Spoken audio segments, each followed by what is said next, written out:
Olá a todos, sejam bem-vindos ao canal Pleiadianos e nosso programa Mitologar, nosso encontro semanal, onde nós discutimos sobre as mitologias existentes no mundo e tentar, através desses mitos, explicar os acontecimentos, comportamentos, pensamentos, sucessos e fracassos da nossa sociedade no mundo atual. Nós vamos falar hoje sobre a mitologia mesopotâmica.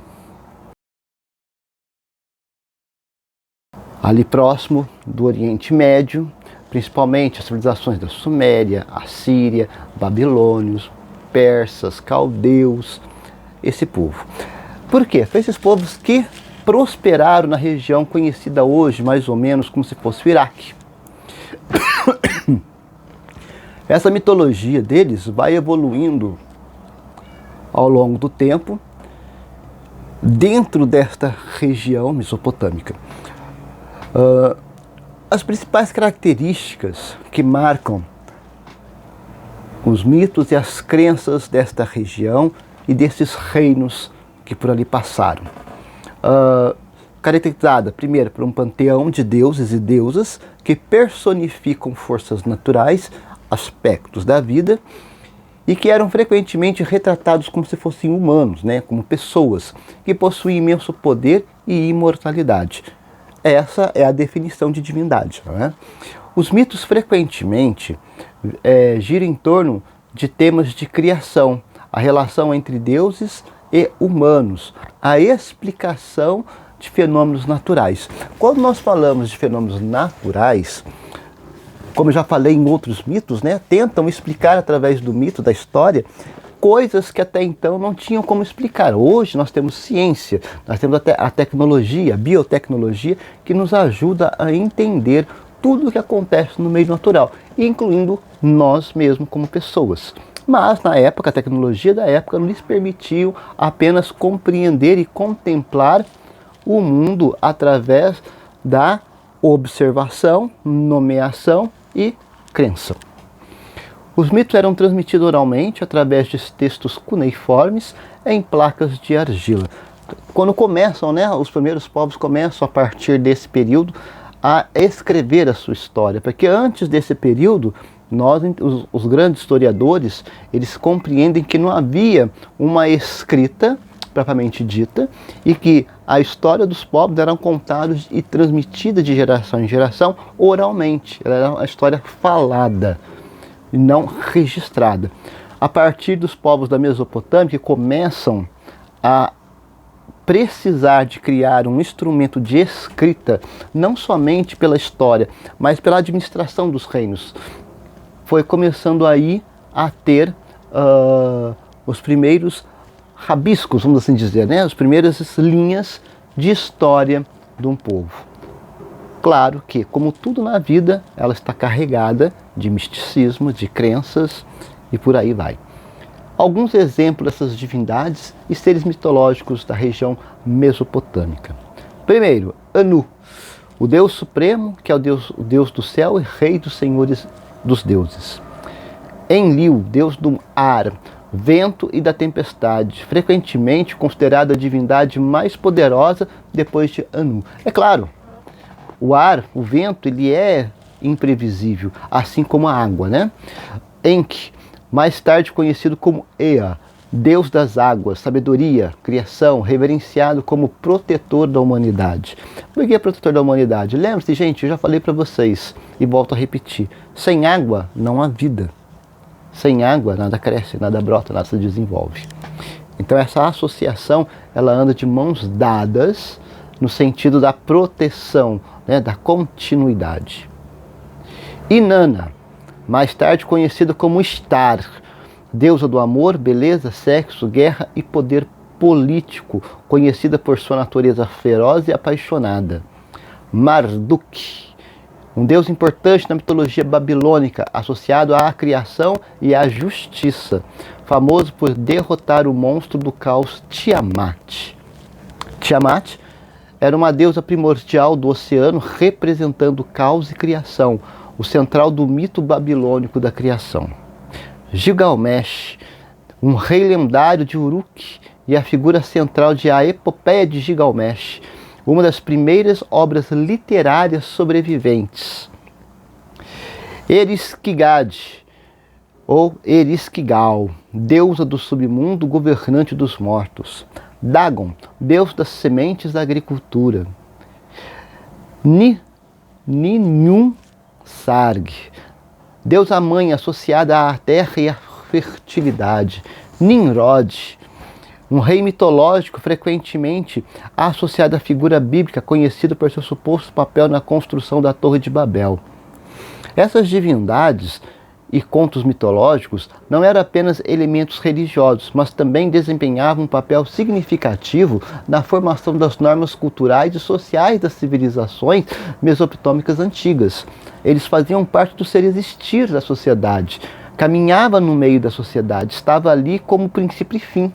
Por isso que essa associação ela é muito intrínseca à cultura, o sentir e o ser estar dos povos daquela região. Tanto que, para os mesopotâmicos, eles explicam que a criação do mundo, do universo, através de suas histórias mitológicas, que se passa através de Enuma Elish, também conhecido como o mito da criação babilônico, que é um poema épico. É um dos primeiros mitos criados, registrados, datado do século XVIII antes da Era Comum, ou antes de Cristo, ou ainda considerado como anterior ainda a essa data. Segundo o Enuma Elish, a história começa com os deuses primordiais representando o caos. Tiamat, a deusa do mar salgado Apsu, o deus da água doce. A mistura deles produziu deuses mais jovens, causando uma perturbação que levou a Apsu a tramar a destruição deles. Os deuses mais jovens, liderados por Ea, também conhecido como Enki, frustram os planos de Apsu. O filho de Ea, Marduk, um poderoso deus associado às tempestades, é então elevado à liderança entre os deuses para confrontar Tiamat, que buscava vingança pela morte de Apsu. Em uma batalha colossal, Marduk derrota Tiamat, simbolizando a vitória da ordem cósmica sobre o caos. Este divide o corpo dela em duas partes, das quais cria os céus e a terra, estabelecendo o mundo físico. Marduk então cria a humanidade a partir do sangue de outro deus rebelde, Kingu, que era o segundo marido de Tiamat e líder de seu exército. Os humanos são criados para servir os deuses, aliviando-os de seus trabalhos.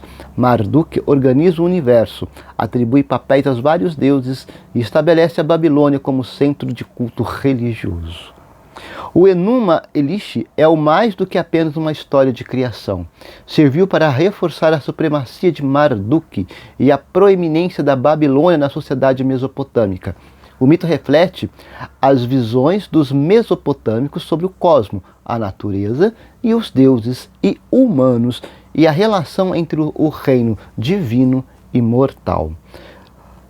Nós podemos entender que do que dá um destaque para a Babilônia. Nós temos que compreender que no mundo antigo a Babilônia era como se fosse mais ou menos os Estados Unidos hoje. Uma potência gigantesca. Ou, para nós aqui no Ocidente, no continente americano, seria os Estados Unidos. Na Europa, nós teríamos um conglomerado de países, mas eu vou falar Inglaterra. Tá? E no Oriente seria a China. Por questão de poder político, não, mas de poder econômico, poder de guerra. Porque qual é a diferença de lá para cá? Naquele tempo, era considerado um império poderoso aquele que tinha maior território por metro quadrado, né? País, terra conquistada e exército. Maior número de exército, maior número de pessoas, de soldados, a servir aquele império grandioso. E as suas gigantescas construções mostravam para os povos, né, os outros povos, a proeminência, a grandeza, o poder, a riqueza daquele grande país. Tanto que nós temos as histórias, como nós falamos do helenismo, Alexandre o Grande, ele primeiro começou com seu pai Filipe, depois ele torna a Grécia unificada, né, no helenismo, se torna o senhor da Grécia, o rei dos gregos. Depois parte para cima da Pérsia. Pérsia é essa que absorveu boa parte dos países da Mesopotâmia, incluindo a Babilônia. A Babilônia se torna a capital da Pérsia. A Pérsia cai e todo o mundo persa passa a ser o mundo grego. O grande império de Alexandre, que vai até o Extremo Oriente. Então nós temos que entender que essa ideia de conquista no mundo antigo era um fator de decisão. Dividiam as coisas. E lembramos, gente, para vocês terem uma ideia de como são as coisas, enquanto a Grécia estava em sua franca expansão de terra, de poder, de militar, Roma, que vai se tornar depois o grande Império Romano, que vai governar por 900 anos, nesses primeiros momentos de floreio, né, de renascimento da Grécia, de poderio, Roma era apenas uma vila de agricultores. A Grécia poderia, naquele momento, ter frustrado os planos futuros de Roma ter um império e ter grecificado todo mundo. Mas, ironicamente, a Grécia sucumbe depois, sem guerra, sem nada, sem haver nenhum tipo de guerra, ao grande poder militar romano. E aí, Roma vai crescendo, se desenvolvendo, se tornando a maior potência do mundo antigo, até os inícios da Idade Moderna, da Idade Média, onde começam as suas divisões, né, onde o Império Romano começa a perder seus territórios e começam a surgir seus reinos independentes. Reino este romano que nunca mais existiu outro. Tanto que, se nós pensarmos um pouquinho sobre como os governos do mundo moderno, eles tendem a ter essa tendenciosidade de avançar as suas mãos sobre o mundo, nada mais que uma tentativa de uma nova romanização do mundo. Nós temos um problema muito sério no nosso continente americano, que se chama Estados Unidos. Ele, para tentar se manter superior, supremo, ele praticamente suga o nosso sangue de canudinho. Ou pelo menos tenta sugar desde 2007, 2008, os sonhos dos Estados Unidos de ter o resto de todo o continente americano como seu curral econômico foram frustrados e deixou os Estados Unidos numa situação meio complicada com relação à América. Nós temos que entender que essa ideia de domínio territorial, extraterritorial, através do poder econômico, não é novidade, vem desde o mundo antigo. Mas no século XX se torna proeminente com essa tentativa dos Estados Unidos de colocar o mundo debaixo de teus pés. Tanto que a corrida pelo petróleo, até os dias de hoje, as guerras que os Estados Unidos promoveram durante todo o século XX e continua promovendo, é pela supremacia do petróleo. Porque quem tem petróleo, quem controla o petróleo, controla a economia do mundo. E se você controla a economia do mundo, você controla as economias dos países. E se você controla a economia dos países, você controla a política dos países. Nada é à toa. Nada é à toa. De lá para cá, o que mudou? Mudou o seguinte, não existia dinheiro, mas existia soldados. Hoje, os soldados são dinheiro. Quem tem dinheiro tem melhor armamento. Lá era soldados mesmo. Mas continuando, para vocês entenderem essas nuances, né? Porque quando nós falamos dos mitos do mundo ocidental, é o nosso mundo. Essas misturas de todos os mitos que eu contei para vocês do mundo ocidental, que vai reconstruir e reconstruir e fazer acontecer o mundo moderno. Porque os países que vão se tornar os países que nós conhecemos no mundo ocidental, eles nasceram nesses mistos, todos esses mitos que eu até então narrei para vocês. Que até então nós conversamos, com seus sucessos, seus fracassos, seus sonhos, seus dilemas, suas frustrações. Está aqui dentro, está no meu ver, no meu agir, no de vocês, no de agir. Por quê? Por exemplo, falamos língua portuguesa, a origem é latim. Latim é a língua romana. Quem fala inglês? Inglês é latim, língua romana. Quem fala espanhol? Espanhol é a origem do latim, língua romana. Italiano, francês. Só vamos ter uma certa variação disso quando nós chegamos ali para a Europa Oriental, que já começa a modificar, não tem tanta influência do latim, e o Oriente, que é uma outra terra, um outro povo, uma outra história.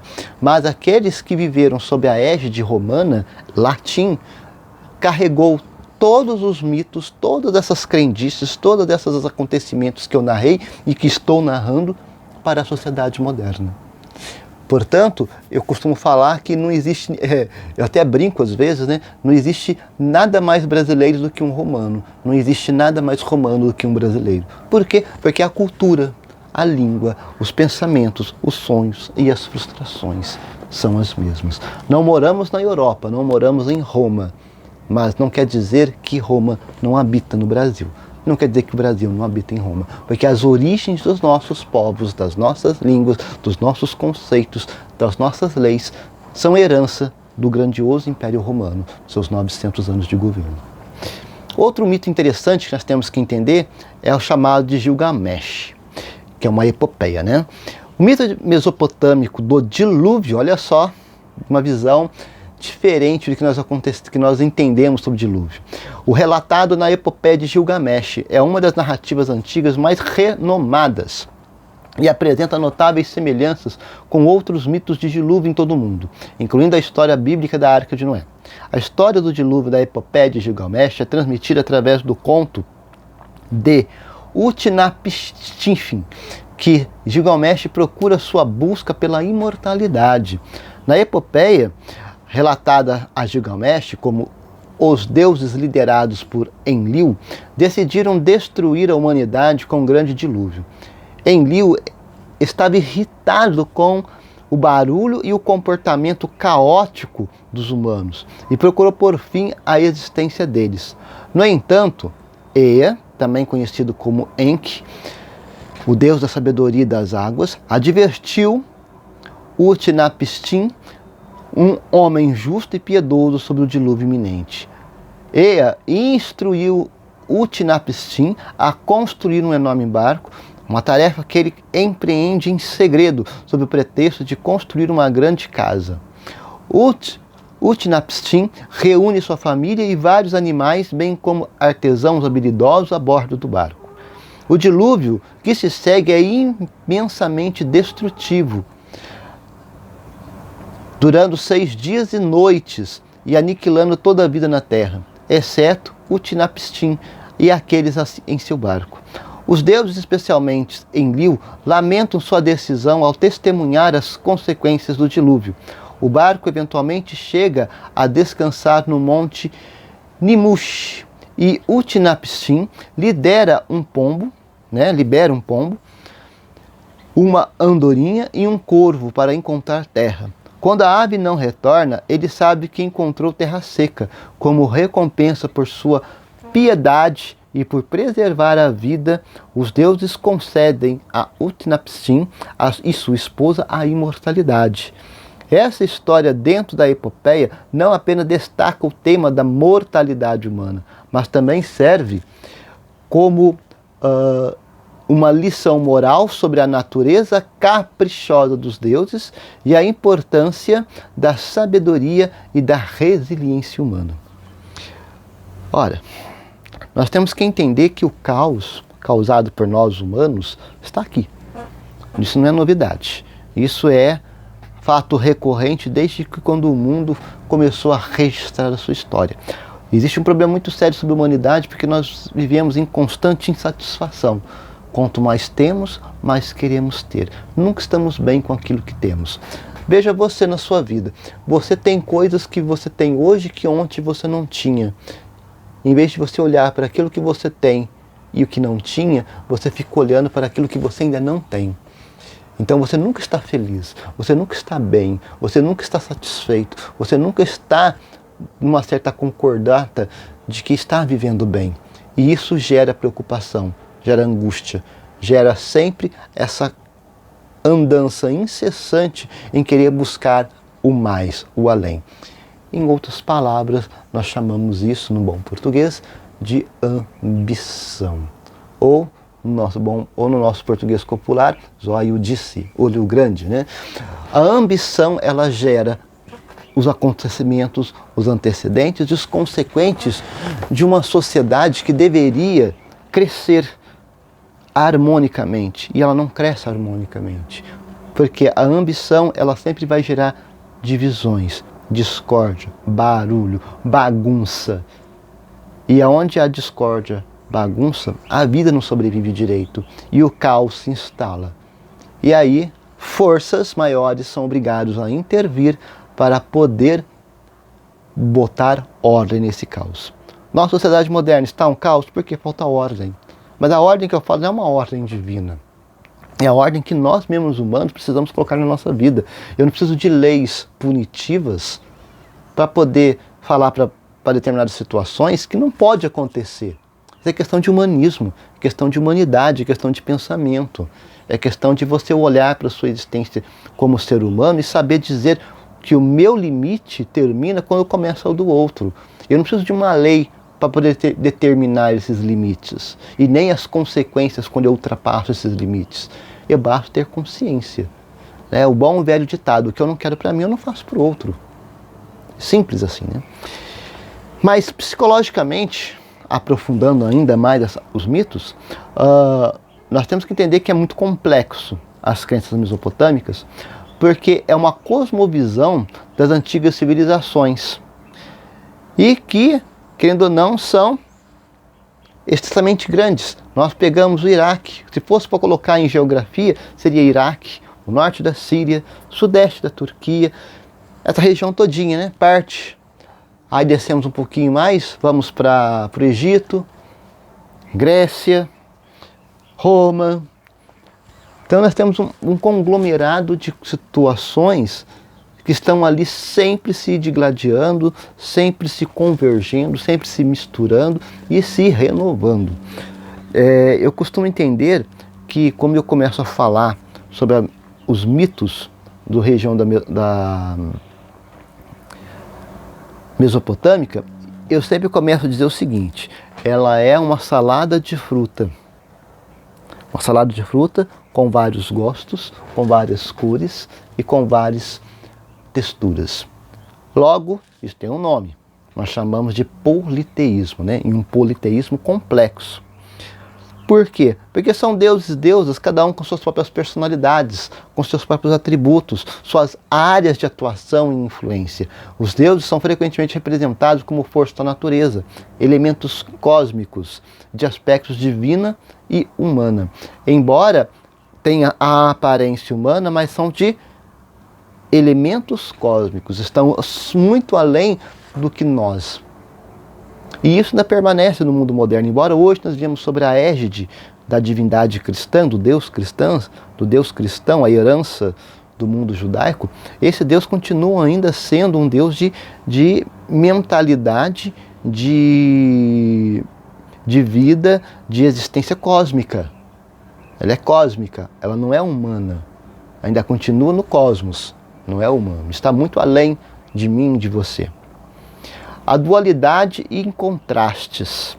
Muitos mitos mesopotâmicos envolvem temas de dualidade e contrastes, refletindo a visão dos antigos mesopotâmicos sobre o mundo como uma interação entre forças opostas, como ordem e caos, vida e morte, bem e mal.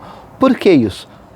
Na nossa vida, na nossa sociedade, nós sempre vamos encontrar a contraposição de alguma coisa. O bem e o mal, o belo e o feio, o rico e o pobre, o ético, o não ético, o honesto, o desonesto, né? O sábio, o estúpido, o ambicioso, o benevolente, o avarento, o caridoso e por aí vai. Sempre vamos ter essa contrapartida, esses contrapontos. E esses contrapontos nos ajudam a entender o que precisa ser melhorado em mim como pessoa, em você e na nossa sociedade, porque a nossa sociedade são construídas por nós. Antropomorfismo, né? Deuses e deusas dos mesopotâmicos são frequentemente retratados com características humanas, incluindo emoções, desejos e conflitos. Eles refletem as preocupações e os dilemas da humanidade, tornando-os mais acessíveis aos fiéis. Por que isso? É muito mais fácil falar com uma divindade que sente o que eu sinto, que pensa o que eu penso, do que uma divindade que não sente o que eu sinto, que não pensa o que eu penso. Logo, como que ele pode entender a minha vida, as minhas angústias, as minhas necessidades, os meus apelos?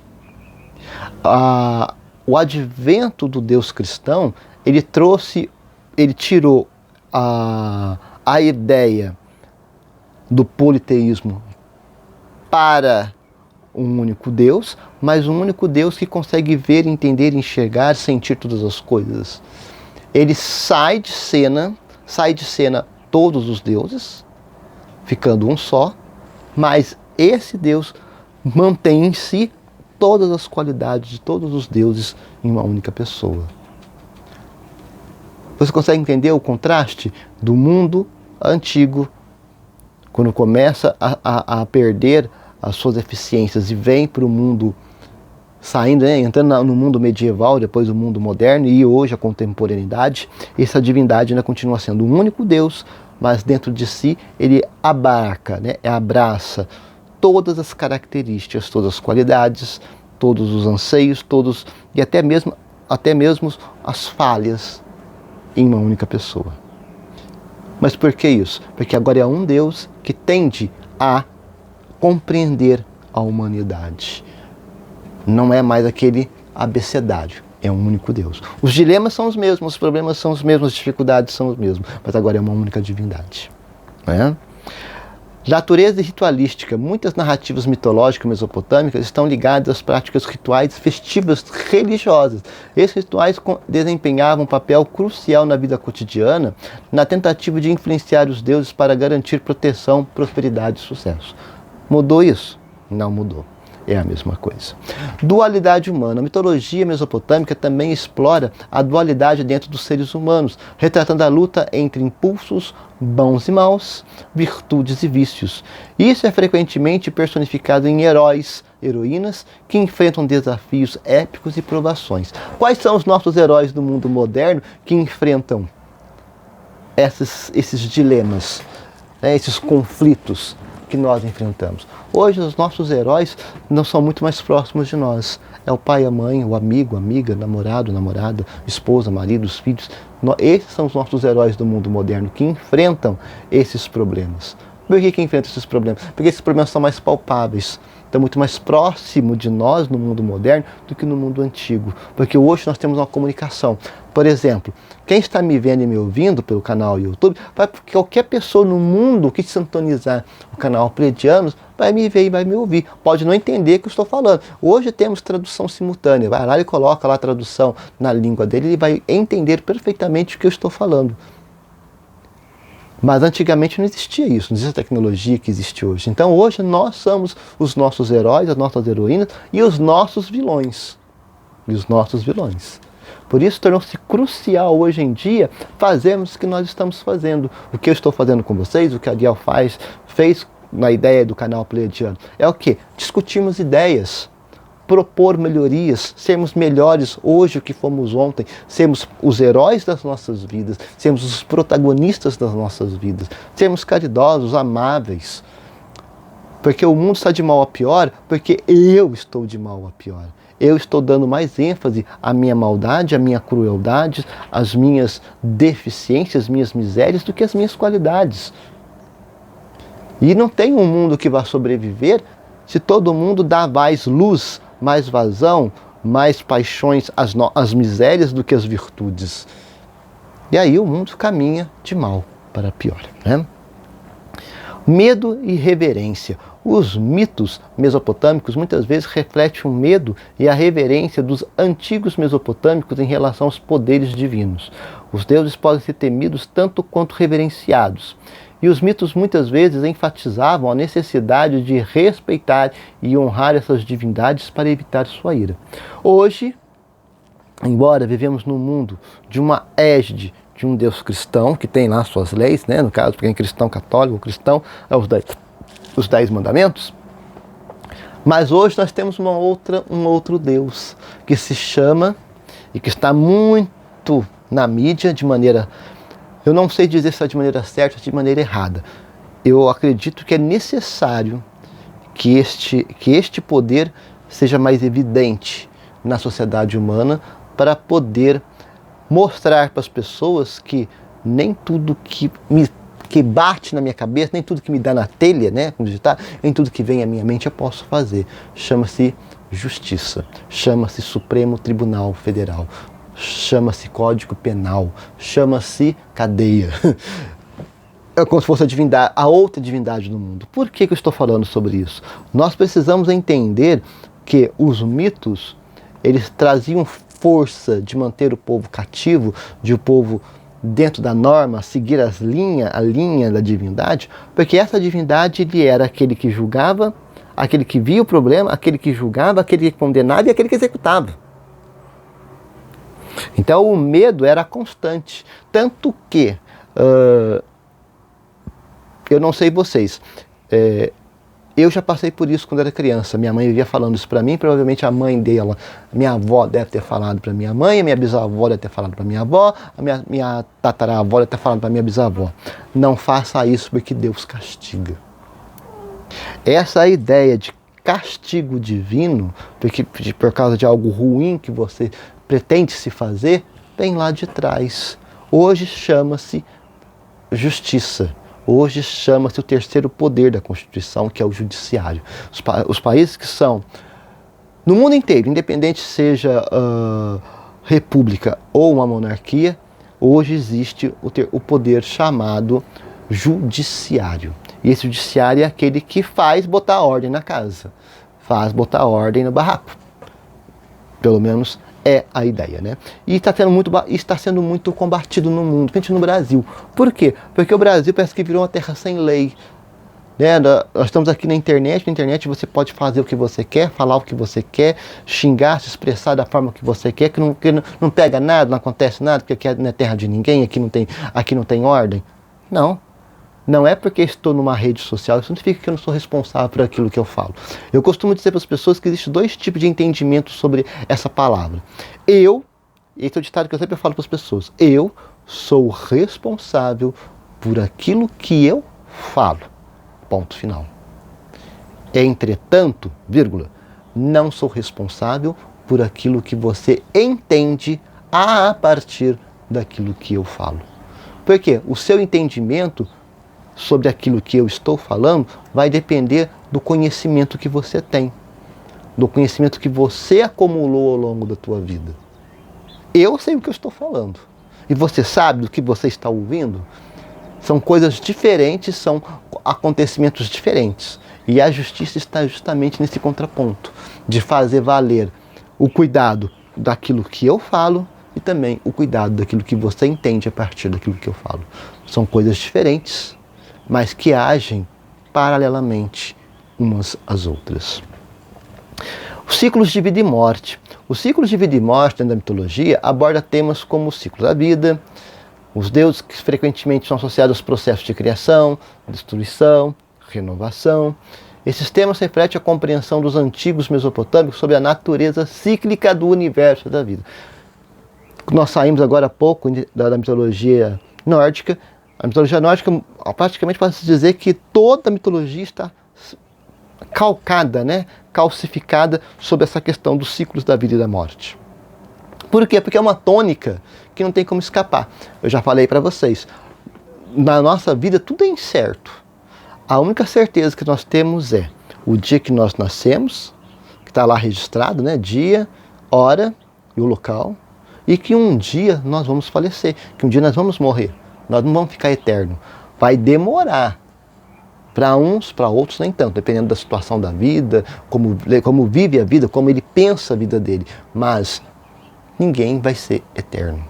Então é a única coisa que nós temos como certeza. E é justamente esse problema que vive entre o nascimento e a morte, que são as tempestades da humanidade, que tendem a colorir a mente, criar fantasias na mente sobre o que é a vida, o que é a morte, o que é o existir, o que é não existir. O ditado "só sei que nada sei" são discursos, são questionamentos que sempre vão existir. Por quê? Porque são coisas que estão além da nossa capacidade de interpretar. Igual no Senhor dos Anéis, quando o Frodo Bolseiro diz, indaga-se com Gandalf que teve pena que o Bilbo não tinha matado o Gollum quando teve a oportunidade. E o Gandalf dá uma catracada dele, Pena foi justamente que segurou a mão de Bilbo e não ter matado o Gollum. Porque a gente não sabe o que as pessoas podem fazer. Nós temos uma compreensão muito míope, né, sobre a vida das pessoas. Nós encontramos pessoas que fazem mal para a gente e nós queremos aniquilá-las, aquelas pessoas. Mas nós não sabemos o que aconteceu e não sabemos o porquê desses acontecimentos. E aí o Gandalf dá sempre aquela frase, né, esperta. Muitos que são bons morrem e muitos que são maus vivem. Você pode resolver essa equação? Não seja apressado em julgar as pessoas, porque nem os mais sábios conseguem ver todo o cenário. E toda pessoa, todo ser, ele tem um papel para a bondade e para a maldade. Vai ser o desenvolvimento da história, né, a abertura do leque, né, quando tudo fica às claras, que nós vamos saber o propósito da vida de cada pessoa, de cada acontecimento na vida. Por isso que o ciclo de vida e morte sempre vai nos permear a nossa existência, porque nós não sabemos o dia de amanhã. Nós projetamos, o certo é projetar, e projetar com sabedoria, mas é um tiro no escuro, né? É um tiro no escuro, e sempre vai ser.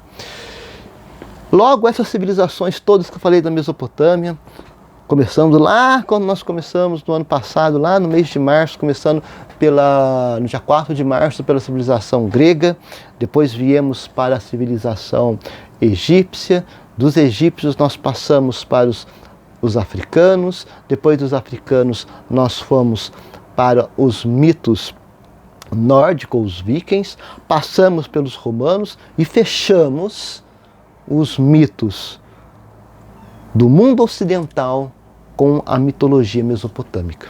Nós estamos encerrando este ciclo de mitologias.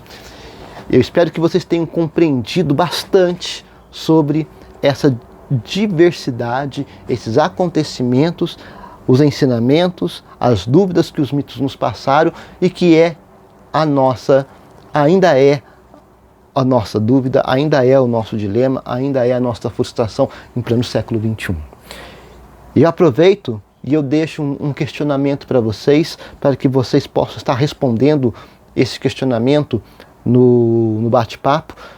O mundo inteiro está comentando sobre este assunto e nós vamos comentar também. O programa Mito Lugar também vai entrar nesse enredo. Para você, meu querido e minha querida, está me ouvindo?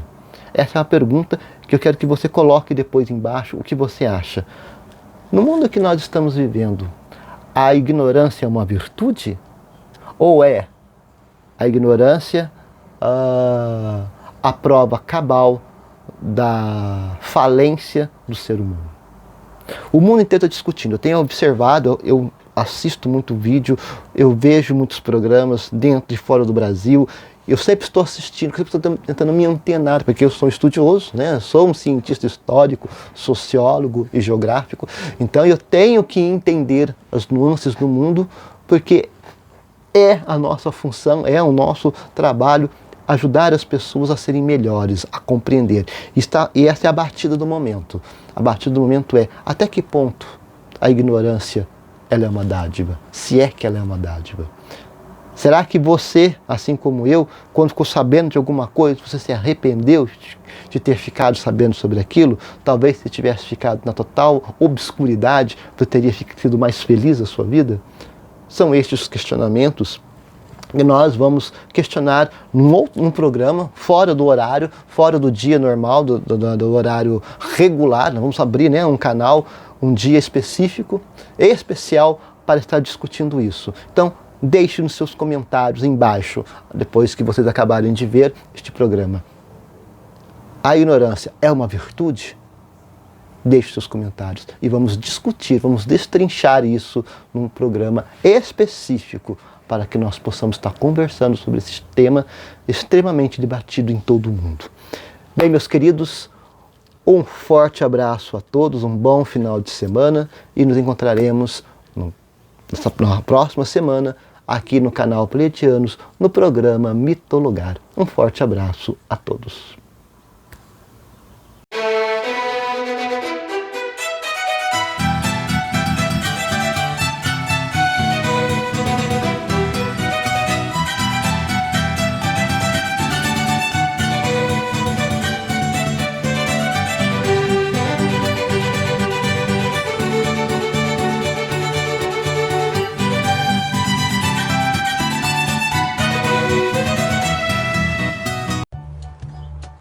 Nós somos a Associação SOS Felinos, onde nós dedicamos com muito amor e carinho a cuidar de 55 gatinhos que foram resgatados da rua.